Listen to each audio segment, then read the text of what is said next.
So last weekend, I ended up doing something that I've wanted to do for a very long time, which was to host a panel at an anime convention. This has been something I sort of wanted to do since going to my first anime convention in 2017. Though over the course of attending anime conventions over the past couple years, save for 2020 and 2021 due to COVID-19 and conventions just not running in general, I have been attending more and more panels, and as I've attended more, I've become a little bit more jaded towards like them as a concept. And going to some panels, like I've seen the level of quality that's put on display, and I haven't necessarily been impressed at all. So in recent years, I mostly am attending panels run by guests of honor. But I mean, just in general, like if you go to an anime convention, a lot of times they will put up a guidebook thing or like a schedule, and you can look on and see what kind of panels will be running. And based on your interests, you can kind of gauge to see which ones you want to attend. Though typically you end up seeing a lot of the same things all the time. You will see panels like whose line is it, or let's talk about the most basic thing ever that like 100 YouTube videos already exist about. Not to knock the guy who ran it, but I remember a while back I attended one about Madoka Magica, and it was just kind of like everything you've ever heard about Madoka just regurgitated into a panel form. Credit must be given where credit is due, and the fact that the guy had the confidence to get up there and talk about a show that he deeply cared about, clearly. But the panels exist in a weird middle ground, I guess, between like talking about something with your friends and making a YouTube video. That I think there's a level of expectation that must be set prior to going to a panel, because you're not watching like a 1 hour YouTube video essay about an anime series or something like that. You're kind of just watching an amateur, and a large portion of these people have probably have had no experience making YouTube videos in general. They're approaching a panel in the way that they think panels should be run. I guess the only way people know how to run a panel is to see other panels and kind of base their presentation on what they see other people do. Over the past couple years, I've had trouble trying to think of something that's worthwhile to bring to the table at a panel. At least in the past year, that's when I've been more seriously thinking about doing something like that, especially that conventions have come back, and I've attended a couple really poor quality panels that have deeply disappointed me. So my thinking was, I'm going to put money where my mouth is, submit a panel of my own, and try to make something that's actually informative and hopefully teaches someone something new, because I think that's ultimately the most valuable thing about panels in general, is that these are places where people can share information to other people directly, and a lot of times the people sharing the information are some of the only people who have this type of knowledge, or it's like this deeply intimate offline type of thing where these are the type of stories and info that's shared that is not typically seen online, and it's something that you can only find out in person. And this is kind of how anime conventions used to be. The only way to find out about certain things is to go attend a panel or by someone who is running it, and they're presumably an expert, or they know Japanese before learning Japanese was cool, and they were able to share different tidbits of information that they were able to gather by checking out different sources that might not have been widely available to the public. And I think that's what is most valuable about attending a panel like that. And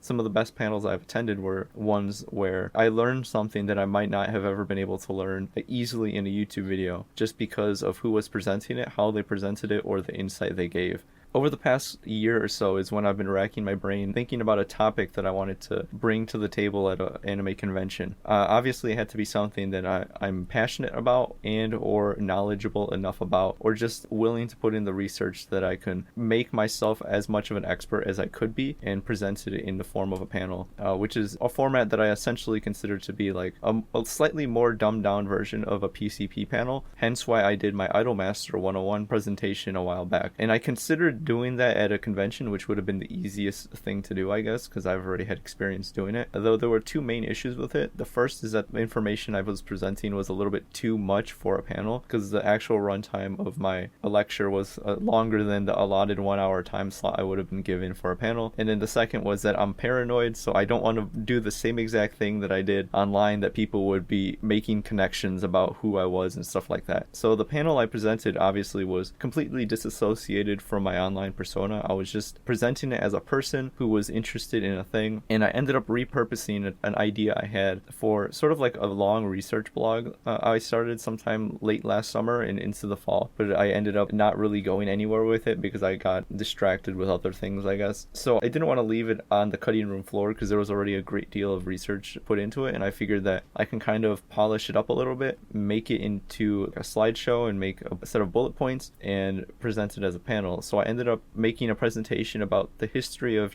Japanese high fantasy and tabletop RPGs, which was something I was looking into last year.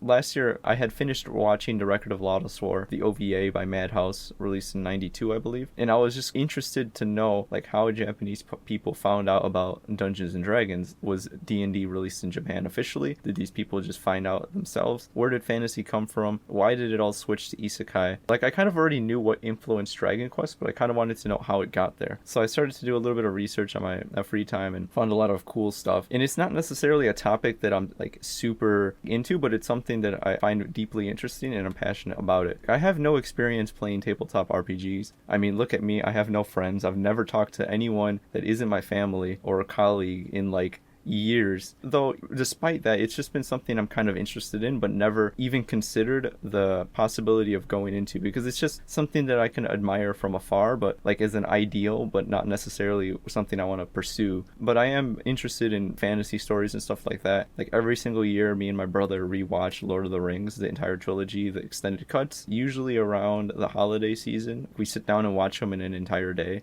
You know, it's a series that we're both deeply passionate about, and we love fantasy stories like that. I just wanted to find out, like, what was fantasy like in Japan and how did it get there, because I think there might have been an interesting story to tell about the history there. So the lead up to the panel was certainly interesting. It was kind of nerve-wracking, to be completely honest with you. I was doing a lot of the research already, so I felt confident in the information that I had, and I was pulling from a lot of sources and stuff. But of course, whenever I do something like this, and I'm talking about like whenever I'm presenting about like just anything and presenting it in any sort of public forum, I sort of understandably get that sense of inferiority, or that the fact that like I might not be as equipped to talk about this as I possibly could, especially with a topic like this, because I have no intimate knowledge with tabletop RPGs. I'm just talking out of my butt when I'm talking about like D&D and stuff like that. I have seen a lot of these media properties referenced, like Slayers and Lodoss War and stuff like that. I even read a good deal of the Lodoss replay, but when it comes to more specifics about TRPGs, like it was just something that I'm talking about only from the perspective of someone who has read a couple articles about it and has some vague understanding of what Dungeons and Dragons is that has been disseminated down to me through pop culture over the past 2 decades plus of my life.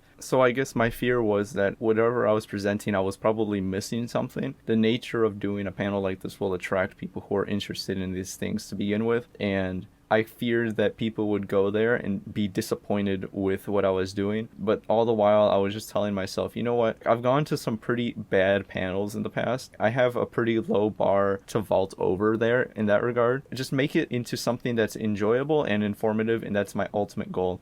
So I ended up putting together a little slide deck here, which can be seen in the video that I will be uploading shortly, or either before or after this little vlog thing. And then I had bullet points on a PDF that I had written up that I sort of condensed all my research in a couple of paragraphs that I had written more formally. I condensed down into some short bullet points. I fact-checked everything to the best of my ability, and then I dropped the PDF onto my Kindle. So I sort of did a similar setup to how I did my Idolmaster panel when I was actually doing the panel proper at the convention. On my tablet, I had my notes that I was kind of thumbing through, and then on my ThinkPad, I had the slide deck presenting. It was connected to a projector. The projector was kind of doing its thing. And I brought the bullet points because I wasn't expecting to memorize anything, and I didn't want to miss anything. There's a lot of information, and it's a topic I'm not like a full expert on. I didn't want to blank on anything and miss anything, because I think the goal that I was trying to elevate this panel above most standard panels, because I wanted wanted to just bring a lot of information to the table. Another thing to note too is with the slides, I did something similar to what I did with my Idolmaster, and something that I would always do when I was doing presentations later into high school and into university, is that my panels would just be pictures. Like there's a couple panels where I have text, and it was kind of just to showcase certain things. Like if there was a word in Japanese, I wanted to put it there. In the beginning, I kind of had a little bit of text, but I mostly just wanted to show pictures and visuals to serve more as a complement to my presentation, instead of having people like try to squint and read stuff from the back of the room, because I don't like that. I want it to be more of a visual thing, and what I'm talking about is the important part, and anything on screen is just serving to support or like provide additional context to what I'm talking about. I sort of haphazardly threw together the slide deck prior to doing the presentation. This was all like last minute, honestly. I had the panel notes and slides prepared maybe like one night before. And one thing I do regret not doing is doing sort of like a run through, even if it was just me sitting in my room just reading off my notes. I didn't really do that. I kind of just skimmed it over in my head, and I was like, okay, I'll just wing it, dude. Just screw it. I'm just going in. And that was something that I had done with the Idolmaster one, that I kind of like read through it a little bit before. The thing is that the Idolmaster lecture was done through video kind of asynchronously, whereas the panel I was presenting was going to be 100% live in front of an audience that I didn't know how big was going to be. I either thought it was going to have like one person, or there was going to be 20 people. So the day of the panel came, I had a weird time slot. So typically anime conventions are on Friday, Saturday, and Sunday, and I was given a Sunday time slot at 9 a.m., which led me to think, at least, that, you know, who is going to go to a panel about Japanese fantasy stories and tabletop RPGs at 9 a.m. on Sunday? And the answer is more people than I expected, actually. There was a decent turnout. I would wager between 20 and 30 people. I kind of expected maybe in the single digits, but there was a decent turnout, and I was like, oh crap, there's people there. It's going to be pretty interesting. So I got there, I set up, and I kind of like sat there awkwardly before the panel started. I didn't really know what small talk to take, and I don't really like making small talk in general, so I just kind of sat there awkwardly and made sure I had everything set up. My slides were in order, my notes were all there, and as the time ticked down, I was like, I guess I'm actually doing this now. And it was kind of weird because the panel room was a little bit larger than ones that I'm accustomed to. It was a similar venue to the main convention that I've attended in the past couple years. So this panel was actually in a hotel that was next to the convention center, because typically there's like a convention center and then there's hotels surrounding it. This one was in a small ballroom, and there was 20 or 30 rows of chairs, and people kind of filed in, and at the front of the room there was a long table where a number of panelists could sit, but knowing me, I'm the only guy doing the presentation. I sat down, I had my ThinkPad there, there was a microphone, and once the panel started, I preemptively decided that I was going to record the audio for both my own archiving purposes and the fact that I kind of wanted to share it online. I wasn't expecting to give a good panel because maybe I'll be a little nervous or something and I might miss stuff, but I wanted to capture that on audio to kind of show that running a panel is a completely different beast than doing a YouTube video or even like a PCP style lecture. So once the panel began, I kind of started off a little rough, I think, that I didn't have the momentum going yet. And I think that might be a little bit obvious in some of the videos that I've made. Maybe some people have picked up on that. But like whenever I start doing something, I have to pick up momentum and then I start talking a little bit more fluidly. It's a little bit difficult for me to get going. And especially with this panel, because I hadn't looked over my notes before, I kind of just threw them all on there haphazardly. So I was kind of figuring out the flow of things. But once it got started, then I was able to get going. There was a couple moments while giving the presentation that I got lost a little bit. I was looking at my notes and I was like, crap, where was I? How do I segue from this idea into the next? So there was a few instances where I just kind of jumped between topics, and in other ones where like I sort of sloppily try to segue stuff together. But that was a point where it would have been beneficial to do the dry run prior to doing the panel like the night before. So if you're ever doing a panel, I highly recommend to do something like that. Sit in front of your computer and just talk through it and see how it flows. So then the second time you do it, you kind of know how you want to link certain ideas together maybe. In general, I'm not afraid of public speaking at all. In fact, I kind of enjoy it, especially when I consider myself to be an expert in whatever I'm talking about. And this was no exception. Well, at least for the most part. I figured that I kind of was an expert in most of these things, but there was still that bit of hesitation and reservations there. I was lucky because the audience there was incredibly polite.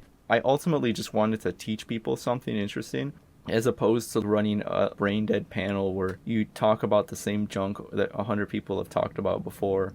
I don't know how successful I was in doing that. I do know that my panel probably could have been run slightly better, but listening to the audio back, it wasn't nearly as terrible as I figured it could have been. There was a worst case scenario in my head, and this was not it. In fact, I was kind of glad that it turned out the way it did. It certainly could have been worse, but I think it was fine in the end.